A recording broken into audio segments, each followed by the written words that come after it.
நீங்கள் எல்லாருமே சொல்லி கேள்விப்பட்டிருப்பீங்க, நம்புங்க எல்லாம் நடக்கும், நம்புங்க, உங்கள் மேலே நம்பிக்கை வைங்க, நம்பிக்கை வைங்க எல்லாம் நல்லதாகவே நடக்கும் அப்படிம்பாங்க. நம்பிக்கை தான்ப்பா வாழ்க்கை அப்படின்னு சொல்லுவாங்க.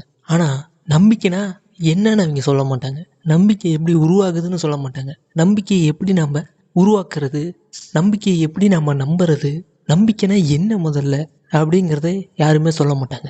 ஆனால் நான் உங்களுக்கு சொல்கிறேன், நீங்கள் ஒரு எண்ணத்தை கன்சிஸ்டன்சியான ரெப்பிட்டேஷன் மூலிமா, அதாவது திரும்ப திரும்ப அந்த எண்ணத்தை நீங்கள் உண்மைன்னு நம்புனீங்கன்னா அது பிலீஃப், அதுதான் நம்பிக்கை.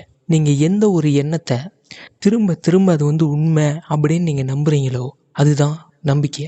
அப்படி தான் நம்பிக்கை உருவாகும். இப்போ நான் படிக்கிறேன் பாருங்கள். Belief is a repeated thought plus emotion confirmation that become stored in your subconscious mind as true. இதுக்கான அர்த்தம் என்னன்னா, எந்த ஒரு எண்ணம்